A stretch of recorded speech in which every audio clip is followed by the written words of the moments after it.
Assalamualaikum warahmatullahi wabarakatuh. Sampurasun Baraya Priangan, selamat siang.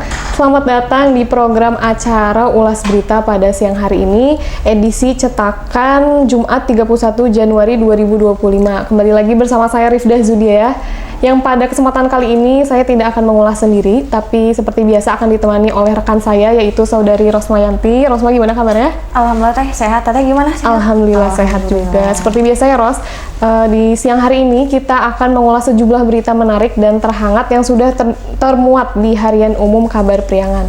Kita langsung saja ke beritanya. Berita pertama datang dari wilayah Ciamis nih, yang mana ratusan warga Kertahayu demo di kantor desa. Mengapa ya bisa demo? Kita akan ulas beritanya.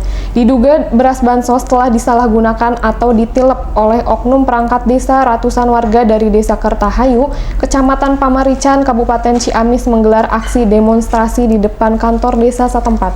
Aksi ini dilakukan oleh warga yang merupakan penerima bantuan sosial atau disingkat bansos beras, cadangan pangan, namun hingga saat ini mereka belum menerima bantuan yang seharusnya menjadi hak mereka.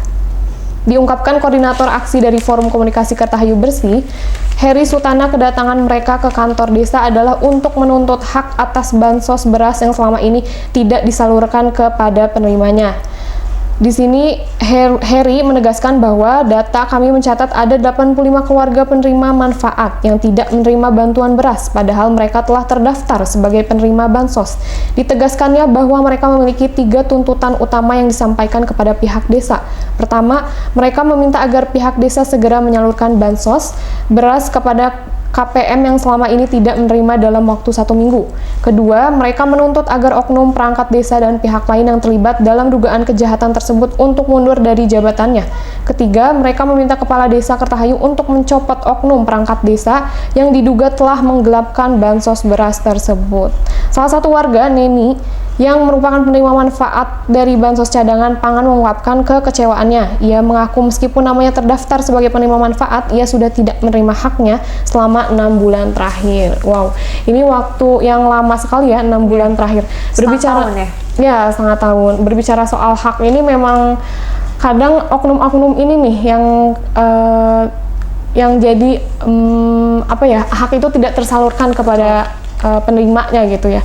Jadi semoga dengan adanya demo ini ya, ini menjadi teguran bagi kepala pemerintah atau desa setempat itu untuk segera disalurkan nih ya hak-hak masyarakat khususnya yang memang penerimanya gitu ya. Semoga kejadian-kejadian seperti ini juga kedepannya tidak banyak karena pastinya itu ada anggaran dari negara ya. Betul. Anggaran dari negara yang memang semestinya harus disalurkan kepada penerimanya gitu. Oke, mungkin teh boleh selanjutnya. Oke, kita lanjut Rifdah ke berita di wilayah Kabupaten Tasikmalaya. Di sini termuat bahwa Kawah Galunggung banjir pengunjung saat libur panjang katanya. Saya bacakan informasinya. Kawah Galunggung menjadi primadona wisata selama libur panjang Isra Mi'raj dan Imlek 2025. Dalam sehari saja ratusan pengunjung dengan datang menikmati wisata di sana. Artinya ribuan wisatawan sudah datang berkunjung memadati kawasan ini selama liburan panjang.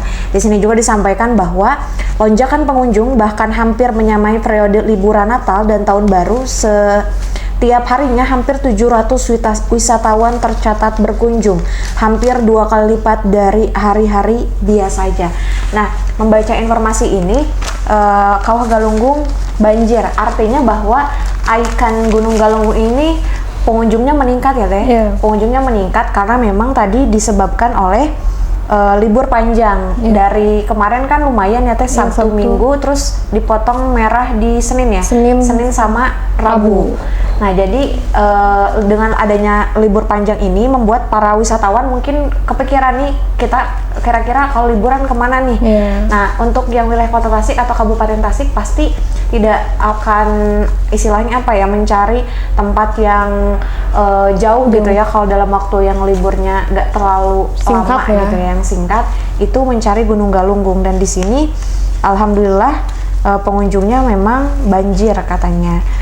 Nah, mudah-mudahan ini juga menjadi salah satu peningkatan minat ya Teh untuk di wilayah luar kota Tasik, supaya nanti mungkin kedepannya kalau ada libur panjang bisa langsung nih ke Gunung Galunggung gitu ya. Dan Tasik jadi bisa jadi salah satu kota wisata yang menarik ya. Oke, Tarifda lanjut. Oke, lanjut. Berita selanjutnya ini datang dari wilayah Sumedang, di mana pelaku curanmor di Cimalaka berhasil diringkus tim Resmob Polres Sumedang. Setelah dilakukan pengajaran selama beberapa hari, pelaku pencurian motor di wilayah Dusun Licin RT 3 RW 1 Desa Licin Kecamatan Cimalaka berhasil ditangkap oleh tim Resmob Satreskrim Polres Sumedang. Pelaku ranmor yang diketahui berinisial AG berusia 24 tahun itu berhasil ditangkap tim Resmob Satreskrim Polres Sumedang saat sedang berada di wilayah Dusun Cihayam, Desa Awilega, Kecamatan Tanjung Kerta, Sumedang.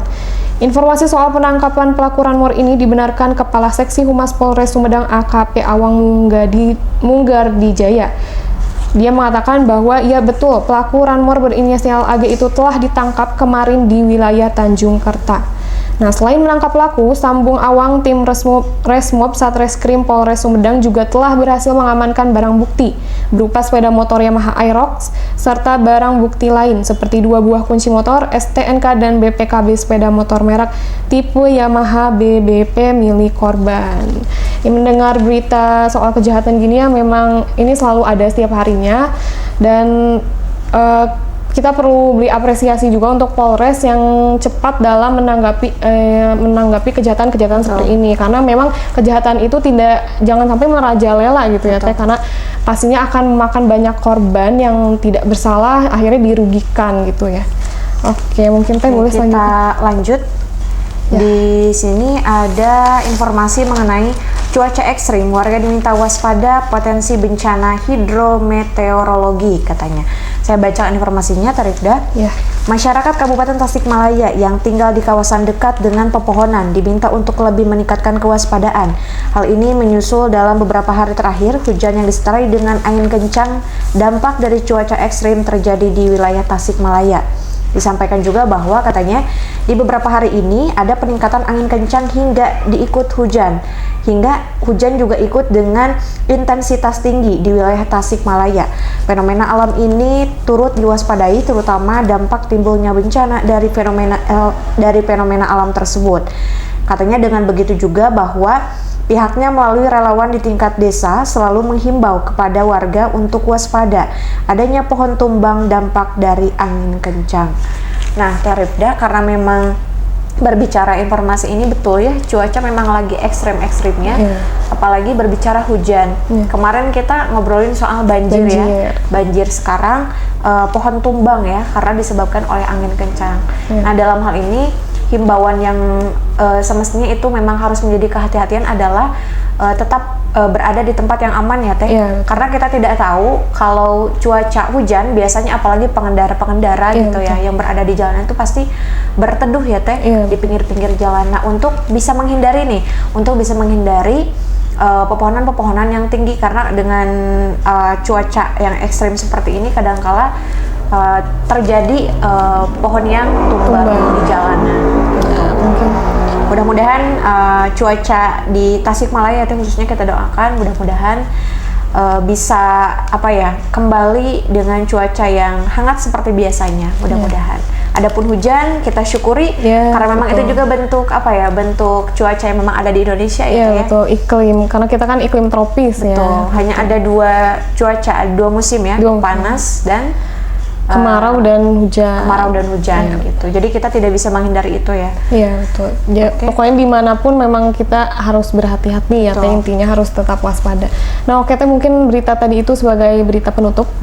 Berita penutup dari program Ulas Berita kita pada hari ini, dan kami menghimbau kembali nih untuk Barai Priangan bahwa di lembar terakhir dari Koran Harian Kabar Priangan ini ada ragam iklan, yang mana buat Baraya nih yang lagi perlu spare part motor atau rental mobil dan juga alat elektronik, itu bisa sekali untuk menghubungi